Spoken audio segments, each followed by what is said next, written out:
So eto na guys, tumigas na yung ating linuto na waste oil sa kusina. So dito na siya, linagay ko na sa labas para mas lalo siyang tumigas. Ayan. So ito pala guys, habang nagluluto tayo ng ating piniritong ulam, ay magluluto rin ako dito guys ng mantika. Ito guys, mantika to guys. Yan. Salat. This oil yan guys, this oil yung mga pinagprituhan namin dito guys. Yan. Sa Pinas, pwede pa to gamitin eh. Ano lang, talaan. Nako. Pagkasalay, pwede na ulit prituhan. Yan guys. So, meron. Sabihin natin to. Yan. Pakukuloy natin muna yan mga kawaray. Pag kumulo na siya mga kawaray, saka natin to ilalagay na ito yung panluto namin dito mga kawaray. Ito. Yan. Magiging itsura niyan mga kawaray. Magiging ganito yung oil, yung puti. Hindi naman siya ganyan kaputi, pero ganyan siya magiging buo. Tapos saka namin siya itatapon. Ito yung hinahalo namin pagluto ngayon.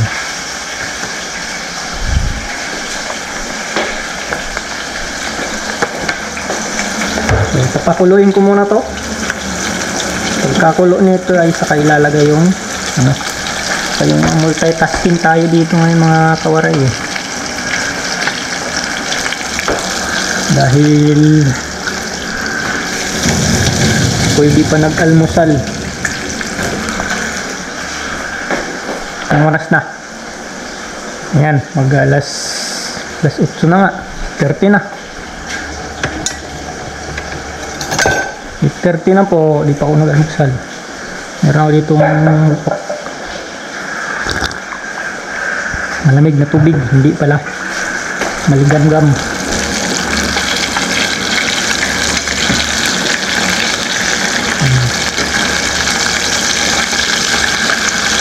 So alam niyo mga kawaray, nasanay ako sa ganitong multitasking ba. Habang nagluluto kung ano mga ginagawa ba diyan na pwedeng gawin na para makabawas sa oras ba. Gagawin na pwede naman pagsabayin. Yan. So ito na siya guys. Ayan. Ito na yung itsura niya mga idol. Ayan oh. Lapit ko pa. Oh. So, pwede pa to pagprituhan guys. Yung mga manok sa atin sa Pinas guys. Yun, kunting sala lang to eh.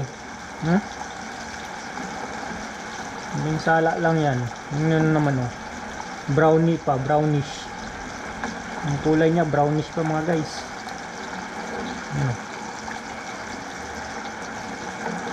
Pwede pa to. Pwede pa. Lubog mo dito isang manok, lutong-luto. Nakpo. Hindi naman yan eh. Napada naman sa Napada naman sa apoy. So, pwede pa yan.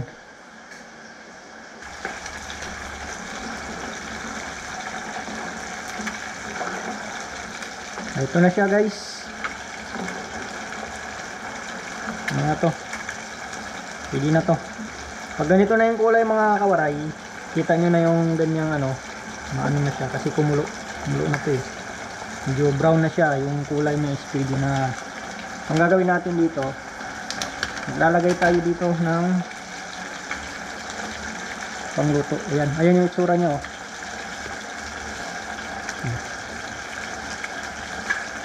Isang nito ang lalagay. Halo ko dyan.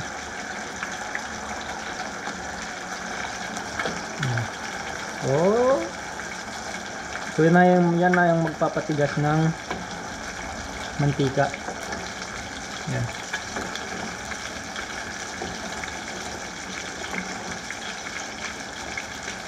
Kailangan natin tunawin yan mga kawaray.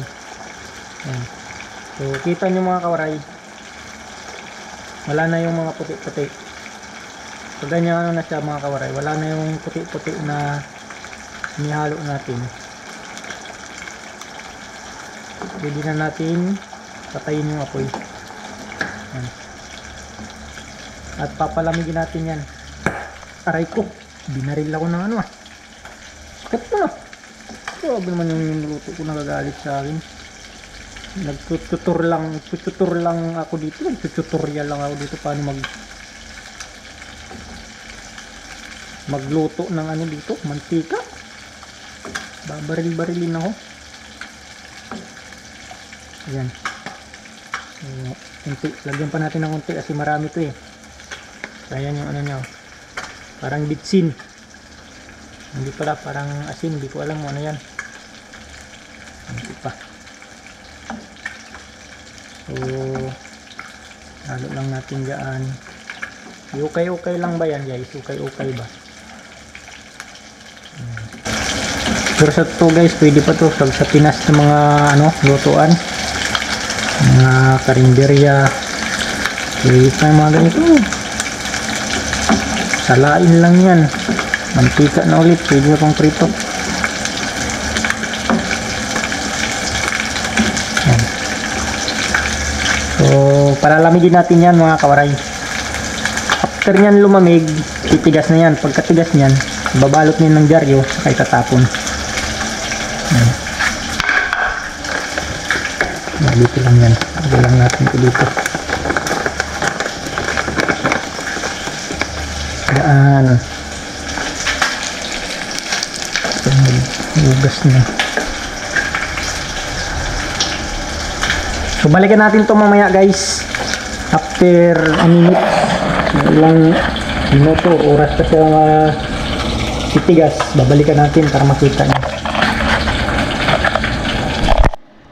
Hello mga kawaray, so balikan natin itong ating linuto na mantika. Ayan guys, so para na siyang chocolate.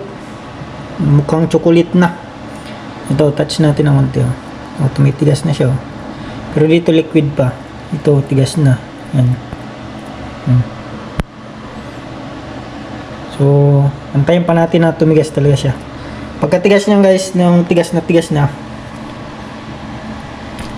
pwede na natin yan ilagay sa dyaryo, balutin at itapon.